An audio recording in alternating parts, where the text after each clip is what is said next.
you for joining today's session. So as Yasmin stated, my name's Dean Coleman Walker. I'm Business Development Director at Appris Management Limited. Now, I've worked here for about 9 years and I've spent the last 16 years in further education, which is all about learning and development for people of school leaving age and beyond that. But my origins stem back to engineering and manufacturing, which I started in over 30 years ago. So I live in Leeds and really wanted to work in banking and finance when I was at school. But my dad told me to take a look at engineering because that was his background. And I really loved maths and physics. So it pushed me towards engineering, went for an interview, secured the role. And I started as an apprentice at a reputable company based in Leeds as a fabricator. And I did that for 4 years on an apprenticeship. And after that, I just really fell in love with the industry and went towards another route, which was a polymer technician in injection molding. And I did that, rose up through the ranks, became the youngest works manager at 25 for that company, which was worldwide. But after being an apprentice and utilising apprenticeships in my workplace, it really made me want to enter into the world of education. So I left a very well-paid role in manufacturing and really set about becoming an assessor and a trainer. That led on to more teaching. I went into sales and marketing, and I joined Appris and really found the true vocation in helping people of all ages fulfil their ambitions through apprenticeships and other development.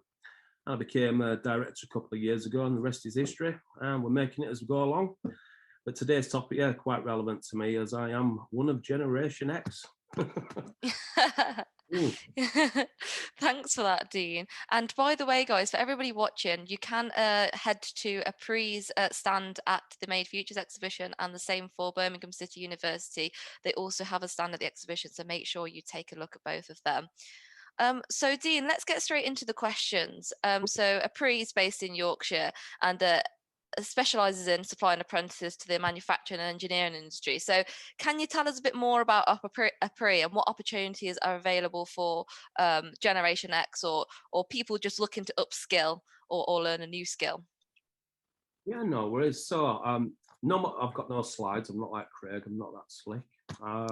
So it's just going to be a bit of speaking from me. But just to give you a bit of a flavour about what Appris is. So Appris is a not-for-profit registered charity. We're based in Bradford in West Yorkshire. We were established in 1967 as a group training association, or a GTA. And that continues to be governed by engineering employees to this day. So our inception really was for industry, and that's what we're all about. And Appris management is a wholly owned subsidiary of the Appris Charity Limited. So since the 1960s, GTAs have provided solutions to the workforce development needs of employers large and small around the country.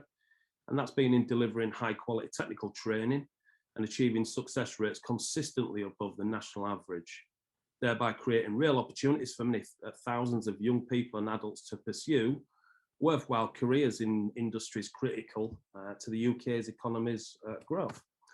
Now, I'm going to go back in time a little bit now, as some of the people attending today's meeting may remember some of these names and possible dates. So, the GTAs were first introduced as a result of the 1964 Industrial Training Act. And during the 60s, the Engineering Training Board, or EITB, were responsible for founding a large number of the 40 GTAs, which are still in existence as a way of ensuring employers had access to quality engineering technicians where they were needed around the country. Now, Appris is an Ofsted good provider with outstanding for personal development, behaviour and welfare. And we pride ourselves on the continuous development that we go through. Now, we've delivered in excess of 5,000 apprenticeships over our history, with around 200 member companies that we help recruit and train their apprentices for them. And when I say member companies, these are clients who are based all around West Yorkshire. Some employers have multiple sites across the UK, and we deliver to them. So, for example, we train apprentices from a company called RWE, which is an organisation specialising in power generation and renewable energies. £13 billion, €13 billion annual turnover, about 20,000 staff. And they send their apprentices to us from all over the UK, and they do that to train for a year with us. And we're predominantly an industrial engineering training company. We work with all sorts of businesses in shapes and sizes, from family run to massive blue chips. And these are in the oil and gas, fast-moving consumer good, medical, military, engineering, aerospace, and so on. But obviously, we're reflective of the local markets of what happens in West Yorkshire. Now, our apprenticeships range from level 2 to 4, but we have about 90% of our delivery, which is at level 3, which is classed as skilled when you've done a 4-year apprenticeship. So we train apprentices in design, maintenance, welding, fabrication, mechanical, electrical, maintenance, technical roles. And a lot of people out there believe engine's all really hands-on, but there's loads of roles for office-based people in planning, buying, procurement, sales, and that all needs a level of engineering skills and knowledge in order to be proficient in them roles as well. So opportunities then for the older generation. I'll say the older generation. I don't want to upset anybody by saying that, but we know who we are. Well, things have altered vastly in the last 5 years. The landscape's really changed, and it's been through necessity, really. Because when I speak to our members in manufacturing, especially the larger ones, we see there's a largely aging workforce, and this is people of retirement age, and there's a healthy number of the younger people. Now that puts a vast amount of pressure on HR as there's often a large exodus of retirees, and that leaves a gaping hole. So I'm often asked how we can plug that gap in between, and this is where generation firmly sits. So, you know, if I want to mention an apprenticeship to somebody at 30, 40, 50 years of age, and you know, it may not seem common to most, but this is something that we're seeing more and more of all the time. Now, our current percentage of apprentices who are 25 plus is 40% of our intake. And I know it sounds low, but this is really bucking historical trends for people going into semi-skilled and skilled roles. The companies are recognising people who've been with them for a length of time and who show desire to progress. And this is where training and development really comes into its own, whether it be through apprenticeships or upskilling. Progression for staff in business leaves a gap where they were. And this is an opportunity for people looking for an inroad into the manufacturing sector. But manufacturing is still a priority, and it's a growth sector in the UK, not just West Yorkshire, but the skills gap is widening every single year. And the fact is there just isn't enough people going into engineering and manufacturing, which is putting additional pressure on an already pressurised industry as well. So, you know what?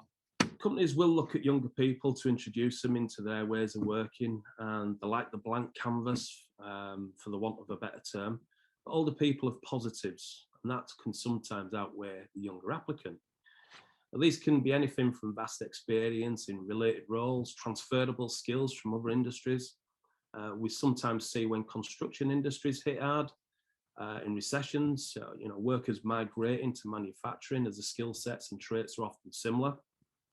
Then you have the fact that older people have commitments to family and household that will hopefully make them a surer thing.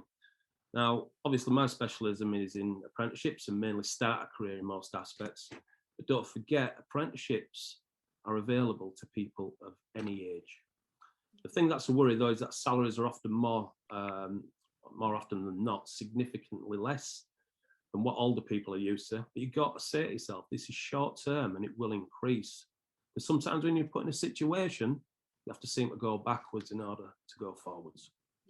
Yeah, most definitely. I definitely agree there, Dean. Yeah, I mean, there's a big expectation of ability for roles, and it's essential that you have to get yourself match fit, so to speak. So English and maths is expected in any role, but basic to good maths is definitely a requisite in manufacturing.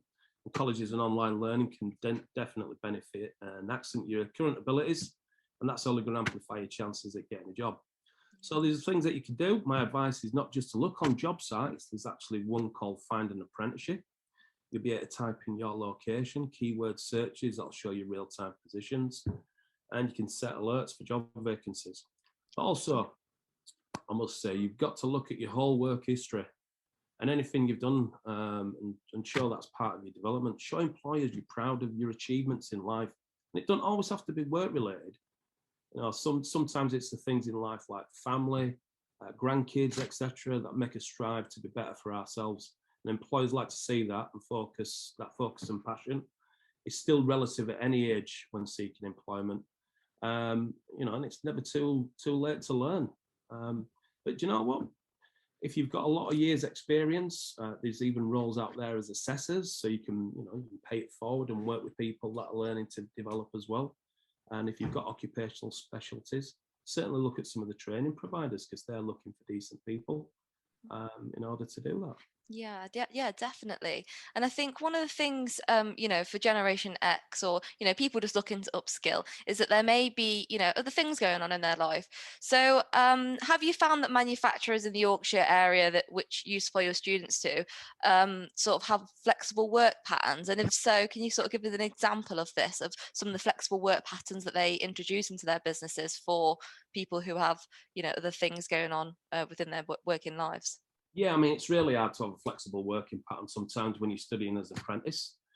And in most cases, our students study on day release, and this is the same day each week over an academic year. So therefore, going on to shifts is a bit of an issue. It's the same with an apprentice that might work away. Let's say if they're working in repair, maintenance, or installation engineering.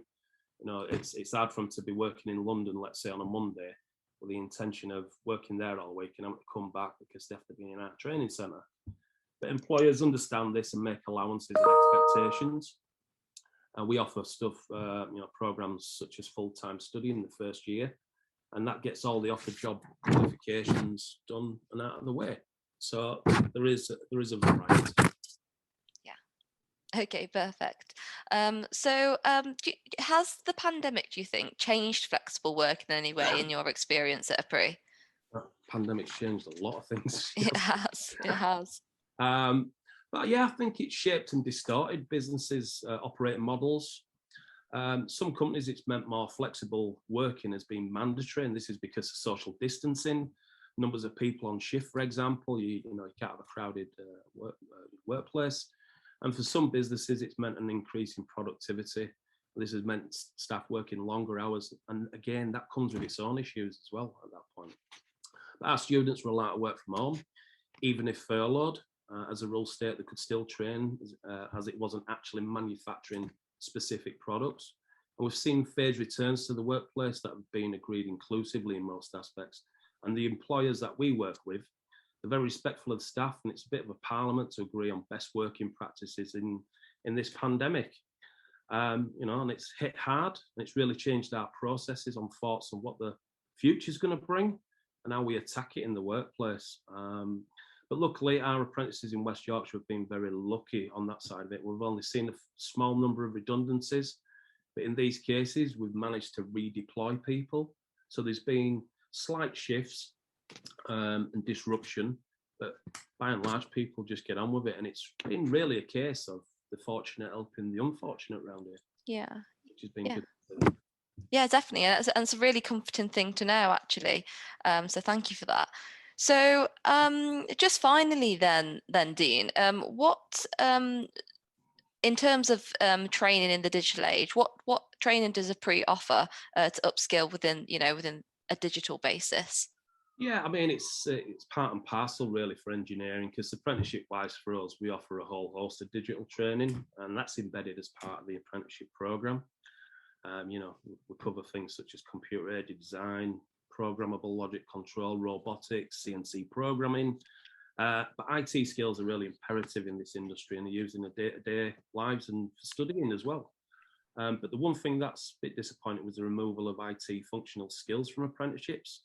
And this is at a time when we're seeing more older people gaining apprenticeships, and they've got a need to boost these skills. I mean, maths and English remain, but IT is being omitted from these apprenticeships as a mandatory requirement. And basic functions with email and Microsoft packages are just commonplace and expected now. But for many, that just isn't the case. That's not stopping us from training people with low IT skills, as traditional manufacturers are now implementing more technology into the manufacturing processes to become more automated. So things are changing from the traditional aspects into the more digital world. But for people now, it may even include working online, and it can raise some serious anxieties for people. So, Education Secretary Gavin Williamson recently said businesses should encourage staff to boost their skills, and he urged furloughed employees to improve their knowledge, build their confidence, and support their mental health, so they have the skills to succeed after the coronavirus. So there's lots of things out there. There's, you know, if people want to access things such as the gov.uk site, there's a government skills toolkit, and it's got some free courses on there which can boost your skill sets and hopefully offer you more chances of being employed.